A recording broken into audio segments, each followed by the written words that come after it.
Training's going great. I haven't really, I have no complaints, man. I'm finally staying home for the first time in like 3 years for camp.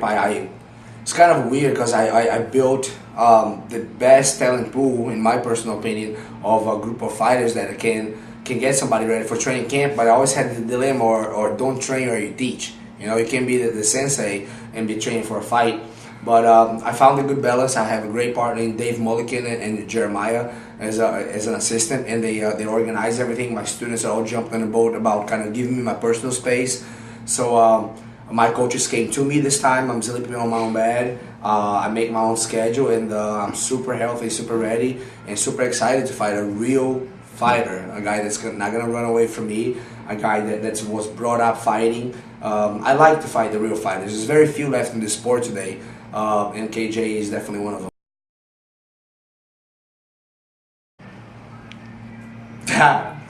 We're gonna brawl. Yeah. We're gonna brawl.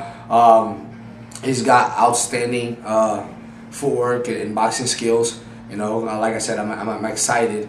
I really believe KJ Nunez was brought in as a hired gun to fight for the title.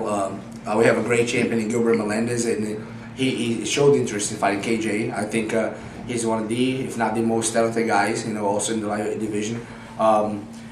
And also in my personal opinion, again saying, I think I'm undefeated in the Strike Force. I don't know what the judges in France were on, but those guys, I don't think the judging yet has been, the sport's been growing. And so has the judging, and that causes a lot of trouble.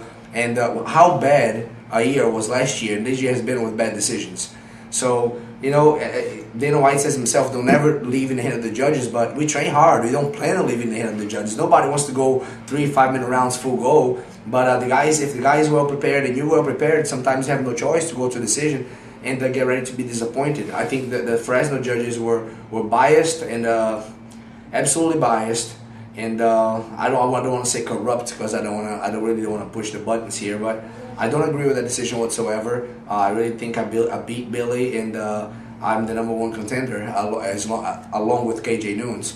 So I believe whoever wins the fight is going to be the man that earns a shot at Gilbert Melendez. I think KJ is a great boxer. He's a great boxer and a great striker all around. I know my stuff on my feet as well.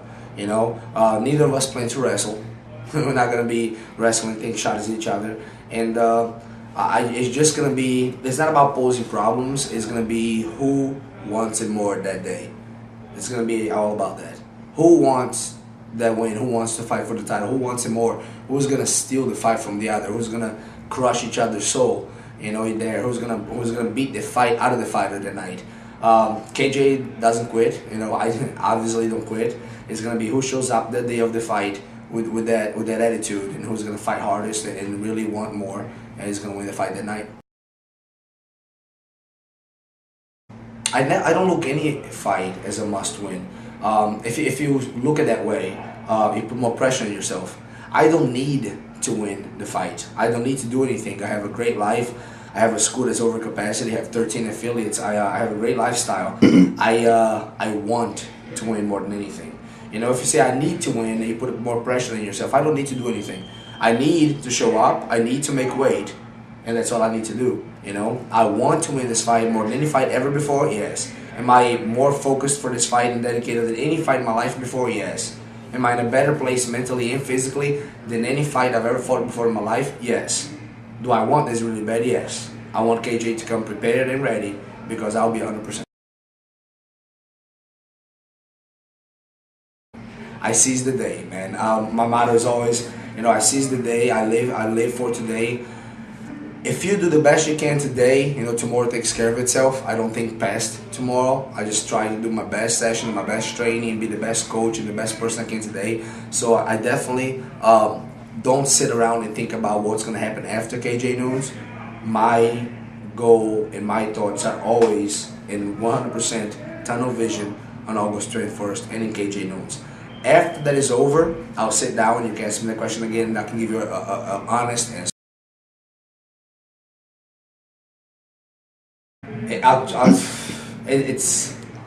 It's been great because it's her, but I've never been attracted to female fighters. No offense to anyone, It's hard to train and live and breathe and eat fighting all the time and then go and sleep next to somebody that's doing the same thing, is icing their injuries, and is thinking about the training the next day and trying to capitalize and everything. But Zoila has been, she brought even the best out of me. She's been a motivation to me, and we are on the same schedule. She fights 2 days before me, and like I said, life throws you curveballs. I was the last of the Mohicans standing. I was notorious for being single and preaching against relationships and the marriage in general, and all that stuff. And here I am dating a female fighter, and I couldn't be happier. She's great for me. We feed off each other. We train hard. We push each other hard. If she wasn't 100% dedicated to the sport, and if I didn't see the work ethic that I see in her, she would have been gone. She would have been gone not only out of my life, but out of my gym as well. So she's definitely a good influence. She helps me out. She motivates me, and I'm really, really happy. Like I said, she adds to my happiness. It's not like I have to carry her. We walk side to side, and we're on this road together. It's great. Rich brings a lot of experience, as much as I do. He's been obviously a lot more accomplished. He fought the fights better than I fought my fights, even though we started together. So I couldn't be more proud of my best friend. It's good to have me here, even with a broken arm. He shows up here every day to coach, to say when I'm overtraining. Obviously, I'm the poster boy for overtraining. I have to be told to stop and go home.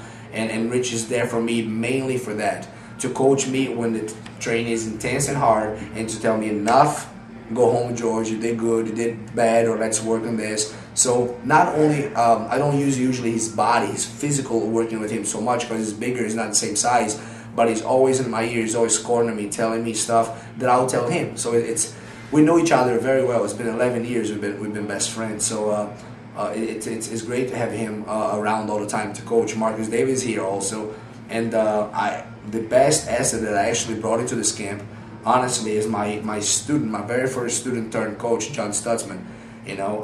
He made me fall in love with jiu-jitsu all over again. I'm training it every day, and I forgot that I was a jiu-jitsu black belt. I completely forgot for the last 5 years.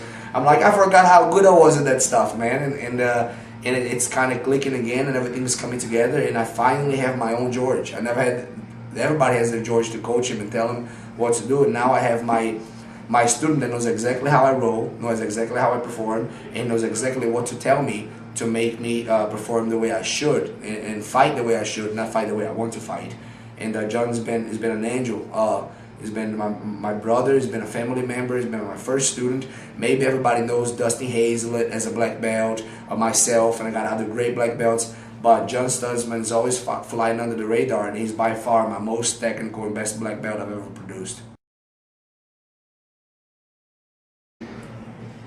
Awesome. Awesomer. No, it's a great organization. Hard. Family. Great opponent. Passion. BJ. Thank you.